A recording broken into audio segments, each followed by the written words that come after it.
Chaque 3 mai, la communauté internationale célèbre la journée de la liberté de la presse.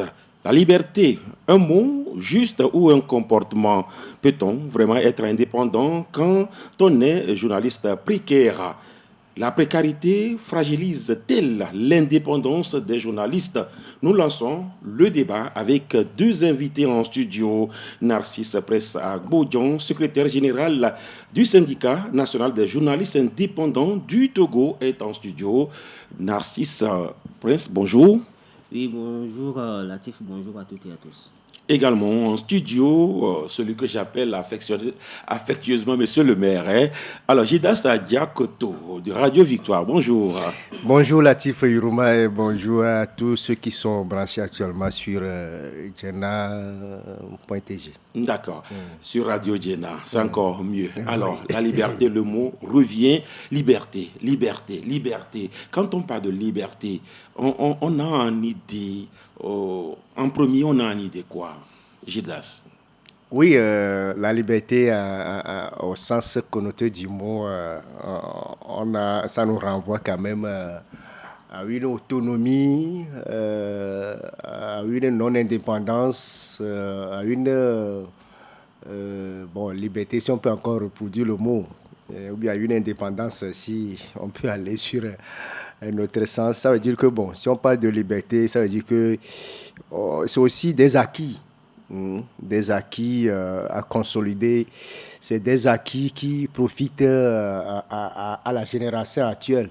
Ça veut dire qu'il y a certains qui ont œuvré et qui se sont battus pour avoir cette liberté-là. Cette liberté-là, elle doit être continue parce que si aujourd'hui on parle de liberté, bien sûr on parle de l'indépendance, si on revient au thème de l'indépendance, ça veut dire que il y a des gens qui se sont battus pour avoir cette indépendance-là et nous qui sommes aujourd'hui les bénéficiaires, nous à notre niveau, on doit perpétuer cette indépendance-là. Donc dans le cadre de la liberté de la presse, ça veut dire que c'était un combat long, quelque part, où des gens se sont donnés, nos devanciers, nos aînés se sont donnés pour que nous ayons au moins quelques espaces, si on peut le dire, d'exercice de notre profession aujourd'hui. Et nous qui sommes là, qu'est-ce que nous devons aussi faire pour perpétuer cette liberté? Parce que cette liberté, qu'on dise, n'est pas totale. Parce qu'avec les générations, avec l'évolution du monde, il y a des nouvelles apparitions. Ça veut dire que chaque jour, chaque génération doit se battre pour que cette liberté-là soit quand même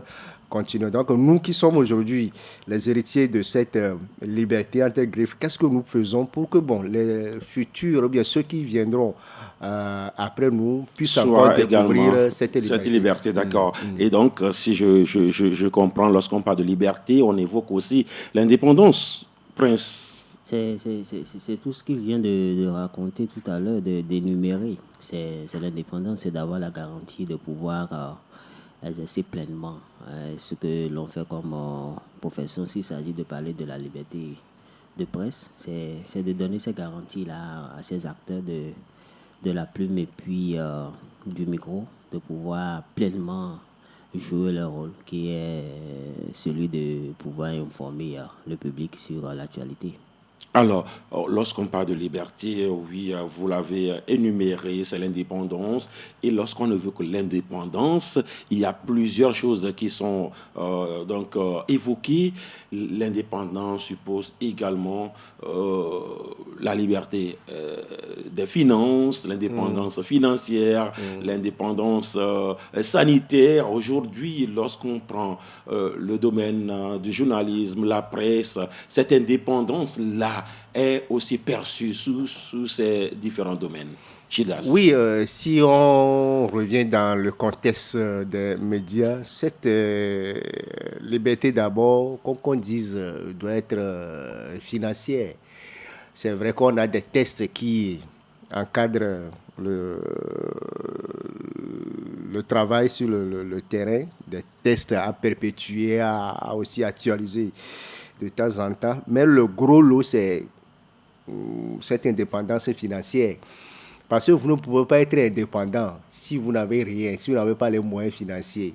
Et soit si vous êtes là, vous commandez, votre porte-monnaie se trouve avec une autre personne, vous n'êtes pas quand même indépendant. Aujourd'hui, dans le contexte de nous qui sommes des journalistes aujourd'hui, on se demande pourquoi nous sommes toujours les parents pauvres de la planète, entre griffes. J'ouvre cette parenthèse pour évoquer une situation avec le regretté Pascal Edouard Bové. Dans cette dernière rencontre que moi j'ai eue avec lui, il me disait, Gidas, j'ai envie d'ouvrir un débat prochainement. Pourquoi les jeunes aujourd'hui qui entreprennent réussissent et pourquoi pas les entreprises de presse qu'on connaît depuis n'arrivent pas quand même à sortir du lot? Donc, quelles sont les raisons? Je veux ouvrir ce débat-là très prochainement. Malheureusement, il est parti. Il a lancé quand même le débat. Oui, il est parti. Sûr, bon, arrivé à la maison, je me suis posé la question. Aujourd'hui, on parle des start-up, on parle des PME, des PMI, des jeunes entrepreneurs qui prennent des BISAP et autres là. Et puis, bon, vous les voyez, à moins rien de choses, bon, ils se disent que bon, ils ont réussi dans l'entrepreneuriat. Mais pourquoi? Même quand on parle d'entreprise de presse aujourd'hui, on a de la peine à se développer. Donc, c'est aussi un débat qu'on doit creuser. Donc, aujourd'hui, le financement, ou bien les moyens financiers sont quand même le nerf de la guerre. Et c'est ça qui constitue quand même le nœud de notre liberté entre griffes. Donc, aujourd'hui, est-ce que cette liberté-là, ou bien ces moyens financiers-là, ça doit venir de l'État? Est-ce que c'est nous-mêmes qui allons chercher les moyens financiers? Qu'est-ce que l'État fait? Ou bien l'État met en place? Parce que ce que nous faisons, c'est pour la population. Parfois, même on aide l'État aussi, parce que l'État ne peut pas être dans tous les domaines. Nous aussi, on est là. Mais qu'est-ce que l'État fait pour nous accompagner? Je ne veux pas évoquer l'aide de l'État à la presse, parce que les patrons sont là pour en parler. Je sais que le Saint-Gite est justement dans ce combat avec justement des initiatives. Un journaliste mal renuméré est un journaliste vulnérable. Et une presse vulnérable est une presse dont la liberté est menacée par toutes sortes d'influences. C'est votre organisation, en tout cas, cette phrase vient de votre organisation, ça vient de vous en tant que secrétaire général du Saint-Gite. Qu'est-ce que vous voulez peut-être faire comprendre à travers une telle réflexion? Non, vous savez que pendant longtemps, le Saint-Gite s'est toujours battu pour le mieux-être des journalistes, parce que nous estimons que nous sommes arrivés à un niveau où il faut sortir du sacerdoce, mais vivre de son métier.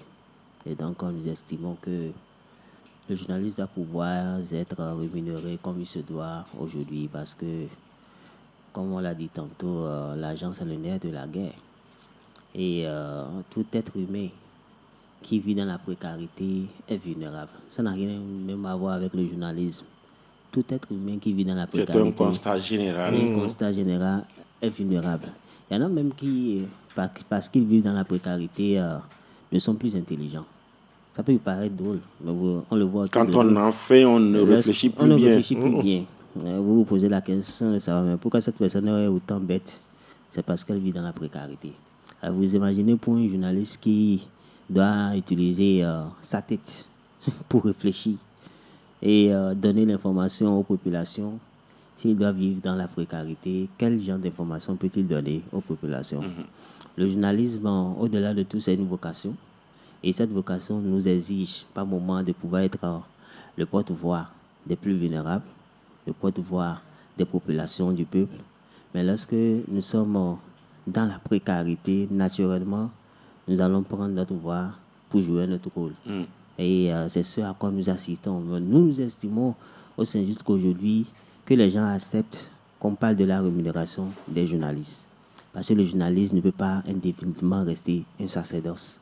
Dans la mesure où, on le sait tous, la vie est chère aujourd'hui. La vie est très chère aujourd'hui. Et donc, l'information... Et qui doit rémunérer le journaliste alors? Le journaliste doit être rémunéré par le travail qu'il fait. C'est en cela que... Il travaille pour qui? Il travaille pour un média, il travaille pour une structure. C'est pourquoi aujourd'hui, moi, je le dis à tous ceux-là qui veulent l'entendre, que nous devons sortir de cette histoire de combat de patrons et employés. Aujourd'hui, c'est un combat fait tous ensemble pour sauver la profession. Les employeurs qui pensent que les employés sont contre eux ou les employés qui pensent que les employés sont contre eux, on doit sortir de ça. Parce que lorsque une entreprise de presse va mal, c'est que le journaliste ira mal. Lorsque l'entreprise de presse ne rentabilise pas, c'est que le journaliste sera très mal payé. Et je ne vous cache pas rien, au Togo, il y a des journalistes qui sont payés à 5 000 francs la parution. Je n'invente rien. C'est que quand il y a parution, qu'ils sont payés à 5 000 francs. C'est une réalité. Donc vous imaginez ce journaliste-là qui est dans cette précarité, qu'est-ce qu'il peut donner comme information? Et donc, il faut quand même créer les conditions pour que le journaliste puisse véritablement vivre de cela. J'entends des gens qui disent que, écoutez, si vous êtes journaliste, c'est que ça ne va pas aller faire autre chose. Je n'adhère pas à ça. Parce que c'est le journaliste qui, tout le temps, sonne la lettre lorsque les employés de la zone franche sont maltraités. Pourquoi on ne demande pas à ceux de la zone franche de changer de métier, d'aller faire autre chose? Lorsque les employés, les travailleurs de Sounou Bank exigent à ce qu'ils soient mieux rémunérés, c'est nous qui en parlons, c'est nous qui disons, mais les gens sont victimes d'injustice et donc il faut qu'on revoie leur grille salariale. Pourquoi on ne veut pas que nous on parle de grille salariale alors? C'est la grande question que moi je me pose. Mais ce combat-là, ce débat-là, c'est à nous les journalistes de pouvoir le faire. Donc les journalistes doivent de prendre conscience qu'aujourd'hui, nous avons besoin de la sécurité pour pouvoir répondre à ce que j'appelle la dictature de l'urgence. Mais si nous nous amusons à prendre en piètre estime et cette réalité, c'est que nous sommes très, très en danger. Et ça, vous le reconstatez ces dernières années, beaucoup de journalistes sont partis, sont décédés. Et pour la plupart, dans le silence. Dans le silence, pour d'autres, on a appris. Et vous allez fouiner, la plupart du temps, c'est parce que la maladie a eu raison d'eux. Et pourquoi la maladie a eu raison d'eux? C'est parce qu'ils n'ont pas les moyens. C'est parce qu'ils n'ont pas les moyens. Donc, je me dis, avec l'environnement qui est créé dans notre pays, je parle du Togo parce que je vis au Togo, je travaille au Togo, l'environnement qui est créé où, considérablement, on le constate que c'est très difficile pour ceux-là qui dirigent nos pays, ceux-là qui sont mieux positionnés de pouvoir accompagner les entreprises de presse comme cela se doit, les journalistes comme cela se doit. C'est à nous de nous organiser pour que le travail que nous faisons soit un travail payant. Et justement, Gitas, avant de revenir à Gitas, il évoquait les entreprises de presse qui ne prospèrent pas. Alors, oui, parce que les entreprises ne prospèrent pas, les employeurs aussi ont du mal à payer les employés. Comment peut-être aller vers la prospérité des entreprises de presse? C'est la grande question. Et je partage l'avis de Gildas qui disait tantôt que l'État a également un rôle à jouer. Vous savez, le code de la presse a été revisité. Et ce code nous impose de sortir du carcan des médias pour être des entreprises de presse. L'État a proposé de pouvoir accompagner la presse à grandir, à être mature. On nous a même dit qu'aujourd'hui, nous devons opter à être des entreprises qui sont dans le registre de l'OADA. Moi, ça m'a fait sourire.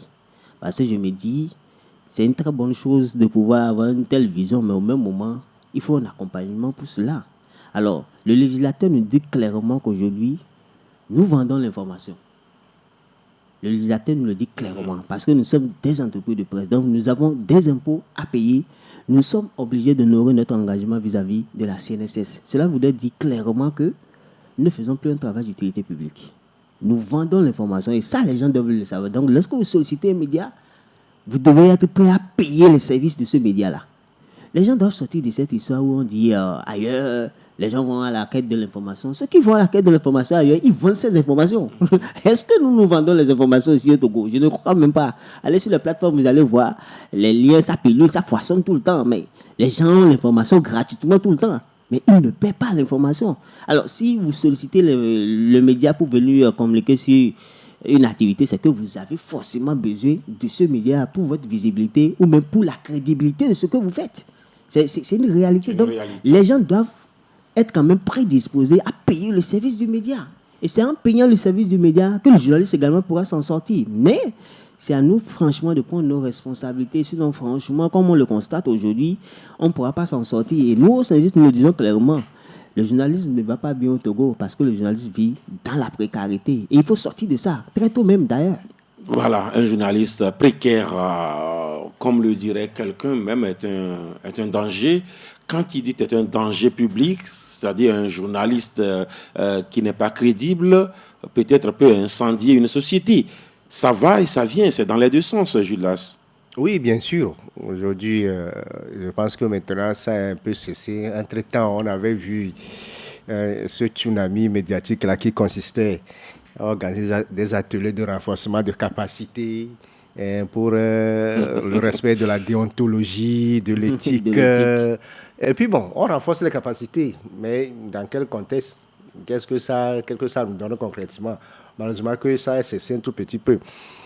Ce qu'on doit faire, comme l'a dit le secrétaire général du Synzit, si un journaliste est mal payé, si un journaliste est dans la précarité, c'est un danger. Aujourd'hui, on nous parle du professionnalisme dans le domaine. Vous pensez que si on veut être professionnel 100%, vous pensez que là, certains qui peuvent quand même tenir, et les autorités savent, ils jettent des miettes à certains journalistes, et puis bon, tu écris ça demain tu écris l'autre. Ça nous dévie même de l'objectif premier. Ce n'est pas quand même un échappatoire pour nous, mais c'est des réalités sur lesquelles on ne doit pas fermer quand même les yeux. Par rapport au respect des grilles salariales au niveau des médias, le nouveau test l'avait dit que bon, si vous avez la licence dans une école reconnue, une formation, vous serez payé à combien? Malgré ce test-là, est-ce que ce dispositif-là est respecté aujourd'hui dans nos jours? Ce n'est pas respecté. Pourquoi? L'employeur dit qu'il n'a pas les moyens. Malgré ton diplôme, il faut aller faire autre chose. Pourquoi, comme l'a dit le SG, pourquoi les autres n'aillent pas faire autre chose? De deux aussi, il faudrait que notre profession soit un tout petit peu verrouillée. Parce que moi, je vois des gens qui sortent, qui n'ont rien à faire. Ils prennent un raccourci, ils viennent chez nous, tu découvres quelqu'un sur le terrain aujourd'hui, dit qu'il est journaliste, c'est juste... Et puis bon, comme ça, lui, il est rentré dans le métier et il nargue tout le monde. Parce que bon, il fait stage chez quelqu'un, après tout, vous le voyez. Bon, lui aussi, il a commencé... Il est journaliste. Il est journaliste. Alors que dans d'autres professions, vous ne pouvez pas y entrer comme ça, gratuitement, bien sans forcer, bien sans avoir certains qualificatifs. De deux, il faudrait que nous-mêmes, on se réveille. On a ce pouvoir-là. Si on veut que ça change pour nous, ça va changer. Parce que nous sommes là. Même si un vendeur de beignets du quartier qui crie que bon, lui, on n'achète pas bien ses beignets, il suffit qu'on ait une oreille de journaliste, il va crier, on va améliorer sa situation. Les exemples sont légion. Mais pourquoi nous-mêmes, on n'arrive pas à s'occuper de nous-mêmes? Demandez aux journalistes maintenant de venir, on va réfléchir sur nos conditions de vie et de travail. Personne ne viendra. Le jeudi Saint-Gilles était ici. Chaque fois, quand je le reçois chez moi, il me dit, Judas, c'est notre situation là. On veut parler de notre santé à nous. Personne n'est prêt. Personne n'est prêt. On va au reportage. Bon, après, on va se voir. On n'arrive pas à s'asseoir sur nos propres conditions pour débattre de nos situations. Dans cette situation-là, je pense que ce serait difficile pour nous quand même de réaliser un exploit. Et l'État aussi se cache derrière ce désordre entre griffes pour dire que bon, c'est vous-même qui ne voulez pas. Entre-temps, nous avons dit que bon, parce qu'on a une kyrielle de parution qu'on n'arrive pas à vous financer, regroupez-vous en entreprise de presse. Là, on va voir. Là aussi, on a promis d'accompagner, parce que c'est une nouvelle initiative, d'accompagner progressivement les entreprises de presse là jusqu'à maturité, mais depuis 5 ans qu'on a signé ce code, qui on a accompagné concrètement? Donc, c'est de dire qu'aujourd'hui, mais ça n'arrange pas quand même l'État. Hein. Il y a certains qui disent, bon, même sans vous, les journalistes, on va vivre. Bon, vous pouvez parler, ça, vous serez fatigués. Mais dans un pays où on est, où on n'a pas la force des médias, c'est vrai, vous allez gouverner, mais si personne ne vous critique, personne ne parle de vous, vous ne pouvez pas prospérer. Donc, si aujourd'hui les autorités pensent que, bon, sans les médias, on peut aller là où on veut, on peut faire ce qu'on veut. Non, non, non. Je pense que c'est un faux fuyant. Donc aujourd'hui, il faudrait qu'on replace les choses. Si vous nous écoutez, vous êtes sur Radio Djenan, dans l'émission plurielle, nous échangeons avec deux confrères, le secrétaire général du syndicat national des journalistes indépendants du Togo, Narcisse Presse Agbodjan, et Judas Adja Koto de Radio Victoire. Il parlait justement d'une convention, ça doit être la convention collective signée en 2022, mais qui tarde à être mise en application Le sur le secrétaire 14, le général. 14 octobre 2022. Avant de répondre à cette question, il y a une chose qu'il a dit, je vais insister là-dessus. Bon, les gens me connaissent pour ma franchise. Notre situation aujourd'hui, dont nous sommes nous-mêmes victimes, c'est que nous collaborons ou bien nous accentuons cela. J'ai eu même à le dire dans plusieurs interviews, les journalistes togolais, surtout, sont complices de leur situation. Peut-être ça fait mal, mais c'est une réalité. Nous sommes tous complices de notre situation. Parce que lorsqu'il s'agit de poser des actions pour que la donne change, malheureusement, ce sont les journalistes qui sont les premiers qui s'y opposent. J'ai eu la chance d'appartenir au syndicat. Vous ne pouvez pas imaginer ce que les gens peuvent dire de nous. Et aujourd'hui, au Togo, le syndicat, c'est le seul syndicat, c'est la seule organisation qui ne parle que de conventions collectives. Vous n'entendrez aucune autre organisation en parler. Les gens ne veulent même pas entendre parler de ça. C'est que nous sommes nous-mêmes complices de notre situation. Et ça arrange le législateur. Dans la mesure où, lorsque nous sommes nous-mêmes indisciplinés, nous ne sommes pas ordonnés, nous avons refusé de nous concerter pour remuer le cocotier, ça arrange le législateur. Comment est-ce que vous comprenez le fait que dans cette situation dans laquelle nous sommes, où on nous parle d'entreprise de presse, avec les exigences qui y vont avec, lorsqu'on vous sollicite pour une couverture médiatique ou pour un service, c'est celui qui vous sollicite qui vous donne son prix. Et quand vous dites non, vous êtes surpris de voir des journalistes vous réduire à une minorité. Je ne sais pas si vous avez une fois assisté à ça, hein? Mais c'est des choses que nous vivons au quotidien. Oui, les gens disent que bon, juste on veut prendre ça pour notre cabinet. Bon, c'est mieux que rien. Des institutions étatiques qui appellent des médias pour dire d'abord, on a besoin de vous. Ils vous font pour arrêter d'abord. Oui, bon, ça c'est les petits détails. On vous appelle pour une mission. On vous dit, mais nous lançons ça. Accompagnez-nous de cet événement pour qu'il y ait plus d'engouement. Expliquez aux populations le bien fondé de ce projet-là. Voilà ce que nous avons à vous donner. Mais ce n'est pas possible. Dans ces conditions-là, comment est-ce que vous voulez que les entreprises soient financièrement stables? Et lorsque vous demandez, mais pourquoi c'est ce prix que vous voulez nous payer, les gens se fâchent. Le fait que tu leur dises que vous ne voulez pas qu'on vous paye ce prix, c'est que celui qui veut vous payer le prix, lui, il se fâche. Et tu vois même des journalistes qui se fâchent de te voir en train de refuser ce prix. Mais c'est paradoxal. C'est paradoxal. Nous sommes complices de notre situation. L'État a sa responsabilité, mais nous-mêmes, en tant que journalistes, franchement, nous sommes complices de cette situation-là. Et si nous ne voulons pas que ça change, nous serons les seuls à payer les pots cassés. Les pots cassés par rapport justement à l'attitude. Voilà pourquoi justement. Et Latif, il faut dire que il ne faut pas que le nouveau classement de RSF constitue un arbre qui va cacher la forêt. C'est vrai, on se glorifie qu'on a fait un bond de 24 places. On était à 121e place. Aujourd'hui, on est à 87. Donc, bon, c'est un trophée de guerre qu'on doit brandir. Mais au-delà de ça, concrètement, c'est vrai qu'on n'a pas assisté quand même à des convocations des journalistes au retrait des cartes de presse ou de suspension de parution comme on a assisté. Mais concrètement, qu'est-ce que ce score-là, ce bond-là, dans l'assiette de nous les journalistes, qu'est-ce que ça nous fait? C'est vrai que ça améliore quand même l'image du pays. Mais si on revient quand même, pour nous qui faisons quand même ce travail-là, qu'est-ce qu'on a sous la main quand même à brandir? Donc je crois que au-delà de ce score, il faudrait qu'on revienne sur le concret. Le concret, c'est dans quelles conditions travaille la situation même, dans quelles conditions journaliste, travaille en le tout cas, qui relaie togolais. les informations. Et par rapport à... Ce score s'explique. Oui. Aujourd'hui, pratiquement dans tout le monde, les gens sont des très mauvais élèves en matière de liberté de presse. Ce n'est pas forcément que le Togo a fait des efforts, c'est parce que ailleurs les gens ont été pires.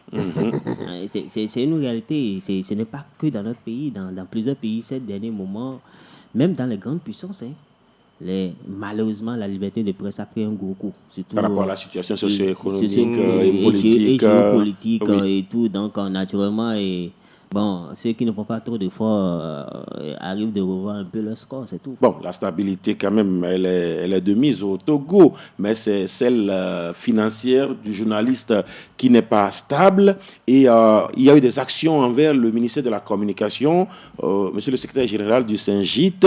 On est à quel niveau des initiatives par rapport à la situation Oh, ou par rapport justement à la convention ce collective? sont des initiatives que nous prenons en solo, hein, parce que nous sommes un syndicat. Nous ne sommes pas une organisation de presse, nous sommes un syndicat. Le syndicat, il a le devoir de sonner la lettre. Nous sonnons la lettre parce que après 4 ans que la convention collective a été signée, cette convention donne dans les tiroirs. Et nous nous interdisons que cette convention-là reste dans les archives, dans la mesure où c'est une lutte que nous avons eu à mener pendant plus d'une décennie. Pendant plus d'une décennie, on s'est battu pour que le journalisme au Togo puisse avoir une convention collective. Et les gens n'y croyaient même pas au début. Il y a beaucoup qui étaient dans l'utopie. Dubitatif. On se disait, bon, ça rêve quoi. La convention collective pour les journalistes au Togo. Mais ouais, c'est un peu ça. Mais aujourd'hui, nous avons une convention collective, c'est une réalité après une décennie. Et donc, nous n'allons pas nous amuser à laisser cette convention dans les archives. Que cela ne frustre pas ceux-là qui pensent que, mais écoutez, les entreprises de presse ne s'en sortent pas, l'État ne veut rien faire pour nous accompagner. Vous parlez de l'application de la convention collective, il faut être fou pour le faire. Et nous disons en même temps que, non mais, nous devons nous battre pour que cette convention collective passe à l'étape de l'application, dans la mesure où ça fait partie des indicateurs qui pourront nous aider à grandir dans ce métier-là. Et puis, ce n'est pas un combat que nous faisons pour aujourd'hui, nous faisons un combat pour demain. Nous nous battons et nous sommes prêts à rester aux côtés des entreprises de presse, des organisations patronales, pour que la presse togolaise puisse sortir de l'ornière, que la santé financière de nos entreprises de presse aille mieux. C'est en cela que nous devons travailler ensemble. Mais au moment où nous estimons que la convention collective qui a été signée, on doit l'appliquer. Et lorsque nous avons signé cette convention le 14 octobre 2022, l'une des clauses, c'est que juste après cette signature, on devrait mettre en place un comité de suivi de cette convention. Ça n'a été jamais fait jusqu'à aujourd'hui. Nous sommes en 2026, c'est en 2022.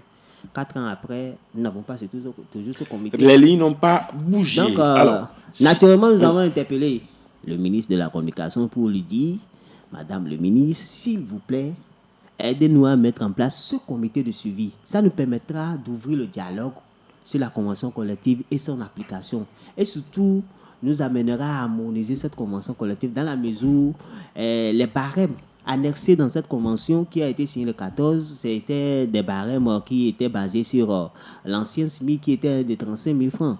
Aujourd'hui, nous sommes à un SMIC de 52 500 francs. Donc, naturellement, on doit harmoniser cette convention collective. S'il n'y a pas de comité de suivi, on ne pourra rien faire. Donc, nous avons interpellé Madame le ministre et nous avons fait une compilation que nous avons envoyée à toutes les organisations, sans oublier aussi la direction du travail.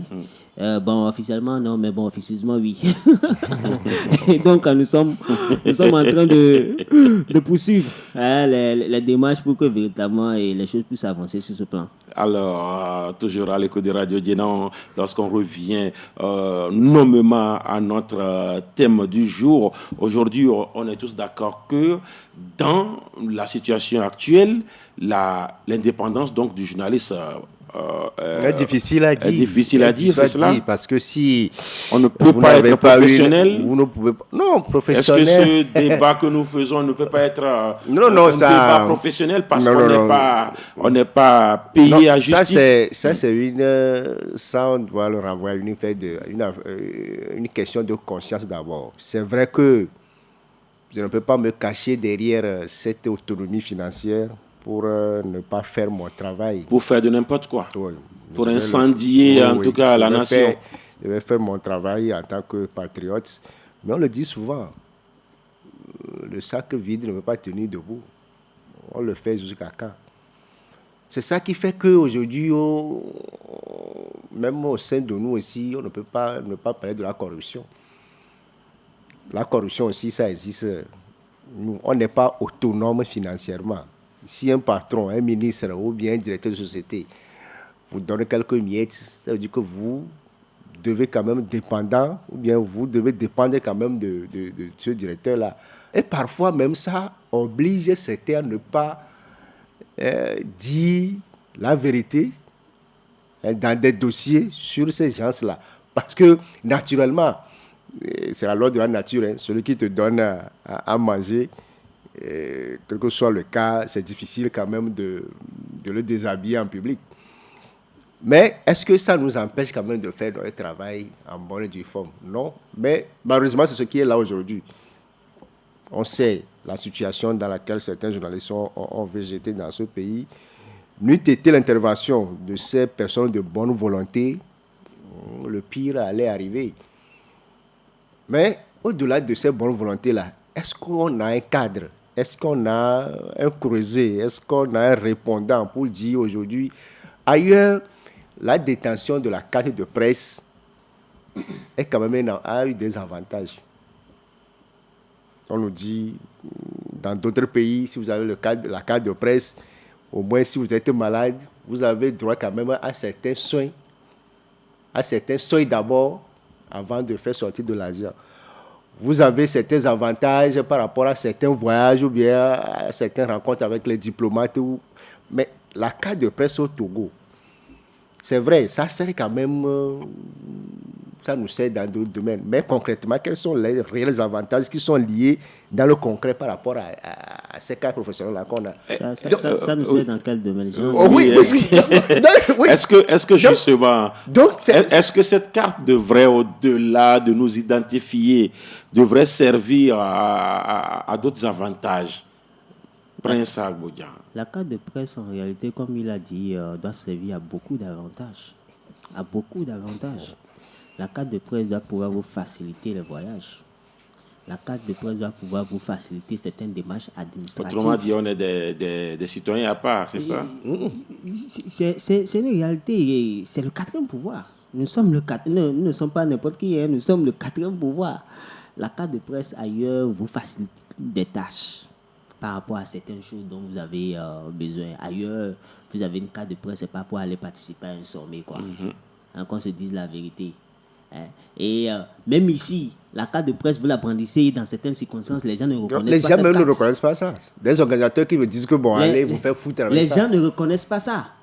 Tout à l'heure, le PC va s'arrêter devant Radio Diena ici. Tu vas sauter avec ta carte de presse, tu vas passer. Tu es sûr, relatif. c'est pas sûr, quoi. Tu te demandes, mais ça sert à quoi? Et celui-là même qui gère la sécurité te dit, mais lui, il ne sait pas de quoi tu parles. Il n'a jamais entendu parler de carte de presse. Il ne sait pas de quoi tu parles, quoi. Oui, parce que ce n'est pas son affaire, quoi. C'est une réalité. La carte de presse doit pouvoir nous servir à des choses. Moi, j'ai eu à écrire une tribune là-dessus. Que cette carte de presse-là doit pouvoir nous permettre de nous soigner, de soigner même nos familles proches. Cette carte de D'ailleurs, c'est comme ça. Doit pouvoir nous permettre d'avoir des réductions sur l'achat de certaines choses. Surtout des choses qui sont des besoins vitaux. Élémentaires. On doit pouvoir...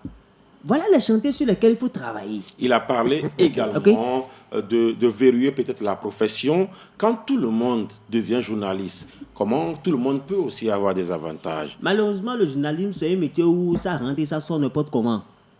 Ce n'est pas qu'au Togo. Les gens viennent dans le journalisme, ils repartent très vite. Et ceux qui ont la vocation et qui ont la passion de la chose, ils restent.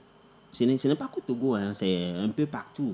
C'est la raison pour laquelle, même lorsqu'on délivre une carte de presse, la validité n'est pas aussi trop longue. C'est parce qu'on est conscient que c'est une passerelle. Il y en a qui viennent, qui entrent, qui ressortent en même temps.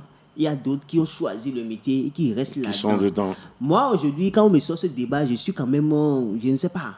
Et ça me dérange. Dans la mesure où on a eu affaire à revisiter un code où aujourd'hui on nous parle de statut de journaliste. Mais je ne sais pas pourquoi à chaque fois les gens me font le rapport avec ça. Ce n'est pas parce que les gens aujourd'hui affichent des comportements qui sont peut-être déplorables ou disent des choses dans certaines émissions que vous vous demandez de savoir, mais ce sont les journalistes, les bébés galeux, tout. Des gens ont des cartes de presse, mais lorsque vous voyez un peu ce qu'ils font en tant que journaliste, vous posez des questions. Non, c'est une réalité, c'est une question d'éthique. C'est une question de principe idéaliste. Ça n'a rien à voir avec le fait que tu sois journaliste ou pas. Aujourd'hui, par exemple, on accuse les journalistes d'être des porte-parole des politiques. C'est une réalité, mais c'est un choix personnel. C'est pas parce que les gens, aujourd'hui, Non pas peut-être un cadre de presse ou parce qu'ils ont une carte de presse qu'ils ont choisi d'être des caisses de résonance pour les autres. Donc, il faut que les gens quand même sortent de ces histoires-là. C'est vrai, aujourd'hui avec la situation dans laquelle nous sommes, étant donné que financièrement nous sommes fragiles et nos entreprises de presse également sont fragiles, et moi je ne cesserai pas de le dire, c'est une situation qu'on a sciemment créée pour que véritablement on puisse... vous savez ce que c'est. Et nous l'entretenons. Aujourd'hui, qu'est-ce qu'il faut faire? Ce qu'il faut faire, c'est que les journalistes eux-mêmes doivent prendre conscience de la situation. Prendre conscience de la situation en posant quel acte concret? Gidas. Oui, aujourd'hui, il faut qu'on s'organise parce que d'abord, il faut appartenir... On s'organise contre qui? Il faut appartenir quand même à un syndicat. Ce n'est pas aussi la fin. Il faut qu'on arrive à cotiser.